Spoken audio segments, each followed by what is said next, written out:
कभी ये बड़ा हो जाता है। इसका एक्यूरेट कोई मार्किंग नहीं है कि जो आदमी पूरा एरिया को बता सके। हम तो यहाँ भले ऐसे ट्रायंगल बना दिए, बट समुद्र में ऐसा कोई ट्रायंगल नहीं है। बट अगर इस एरिया में कहीं से भी कोई जहाजें आती हैं तो उनके साथ कुछ अप्रिय घटनाएं हो जाती हैं। इसके बारे में डिटेल से समझते हैं। 1498 में जब क्रिस्टोपस कोलंबस जा रहे थे इस रास्ते से, तो उन्होंने भी अपनी किताब में वर्णन किया है कि जब वो इस एरिया से गुजर रहे थे तो अचानक मौसम में एक परिवर्तन देखे, प्रकाश देखे, बादल का तड़कना, समुद्री लहरें तेजी से उठने लगी और उनका जहाज डिसबैलेंस होने लगा। इवन कि उस समय देखिए समुद्र में रास्ता दिखाने का केवल और केवल एक ही रास्ता रहता है, कंपास। अब तो सैटेलाइट वगैरह आ गए हैं, बट कंपास ही उस समय एक ही रास्ता होता था जो हमेशा नॉर्थ डायरेक्शन की ओर मूव करते रहता है। वो बता देता है कि इधर की ओर उत्तर दिशा है, तो इसके थ्रू आदमी जा सकता था। तो यहाँ पे कंपास काम करना बंद कर देता था। ये कोलंबस ने भी इसको माना है। 1964 में विंसन गैडिज ने अपनी पुस्तक में, मैगजीन में बताया था कि ये किस तरह से जहाजों को वगैरह को निगल लेता है। इसलिए इस ट्रायंगल को डेविल ट्रायंगल या फिर रहस्यमयी ट्रायंगल कहा गया। यहाँ जाने के बाद जहाजों में अचानक परिवर्तन देखा, इंजन काम नहीं करेगा, जहाज धंसने लगेगी, कोई तैरना चाहेगा तो तैर नहीं पाता है, अजीब अप्रिय घटना होगी और अचानक ही हो जाती थी। और ये जहाज डूब के कहाँ जाते थे तब ये भी नहीं पता चलता था किसी को। यूं तो यहाँ हजारों घटनाएं हुई हैं। कुछ फेमस घटना देखते हैं। अगस्त 1942 में अमेरिकी नौसेना के जहाज अपने रूटीन एरिया पे थे सब, उन्हें बम्बार्डमेंट करके लौटना था इसी बरमूडा ट्रायंगल के ऊपर से। लेकिन अचानक उनका संपर्क रेडियो स्टेशन से टूट जाता है, उसमें लगे हुए इंस्ट्रूमेंट काम करना छोड़ देते हैं, उनका नेविगेशन सिस्टम पूरी तरह फेल हो जाता है। सब में एक कॉमन समस्या देखी जाती है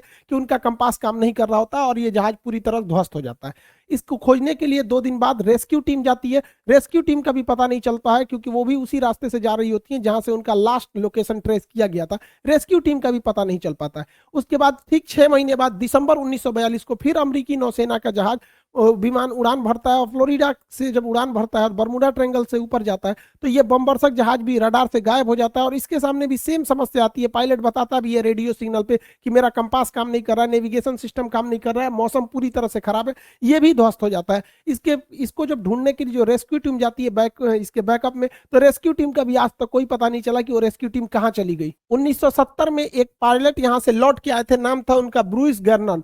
ये जब लौट के आए थे इन्होंने बताया था कि वहां पे क्या क्या घटनाएं हुई थी। इन्होंने बताया कि अचानक बरमूडा ट्रायंगल के जब ऊपर से गया गया तो अचानक मौसम बिगड़ गया और सामने बादलों का एक पूरा धुआं, कोहरा टाइप का छा गया, धुंध हो गया बादलों का और ऐसे लग रहा था जैसे बादलों की गुफा है। ये इन्हें कुछ दिख नहीं रहा था। इसमें जब प्रवेश किए तो ये खत्म होने का नाम ही नहीं ले रहा था। इसके अंदर मौसम इतना खराब था और इनका रेडियो फ्रीक्वेंसी भी गड़बड़ काम करी थी, इलेक्ट्रॉनिक्स वगैरह काम करना छोड़ दिए थे इनके जहाज के, और इनकी जहाज की रफ्तार बहुत ही तेज हो गई थी और रडार पे कोई भी दूसरा रेडियो स्टेशन या एयरपोर्ट अथॉरिटी का कोई भी रडार सिग्नल मैच नहीं कर रहा था। इन्हें कुछ समझ में नहीं आ रहा था और लेकिन ये जहाज को आगे की ओर ले जा रहे थे। लगभग 3 मिनट बाद, एक अच्छी खासी दूरी तय करने के बाद ये उस जोन से बाहर निकले और उसके बाद ये अपनी जहाज को लैंड कराए। लैंड कराने के बाद देखिए इत्तेफाक क्या हुआ था कि वो 3 मिनट में ही 150 किलोमीटर की दूरी तय कर लिए थे। यानी इनकी जो रफ्तार हो गई थी लगभग 3000 किलोमीटर प्रति घंटा हो गई थी, जो अभी किसी भी पैसेंजर जहाज के लिए पॉसिबल नहीं है। ये तो मिसाइल और लड़ाकू जहाजों की स्पीड होती है। बहुत लंबे अरसे तक ये बरमूडा ट्रायंगल जो था एक रहस्य का कारण बना। लोगों को लगता था कोई अदृश्य शक्ति है जो जहाजों को, शिप को अपनी ओर खींच लेती है, लेकिन ऐसा कुछ भी नहीं है। इसके पूरे रहस्य पर पर्दा उठाया जा चुका है। इवन की बरमूडा ट्रायंगल दुनिया के 10 सबसे खतरनाक जगहों में से भी एक नहीं है। मतलब सोचिए 10 खतरनाक जगहों में भी इन्हें शामिल नहीं किया गया। इसका मतलब ये एक कहानी है।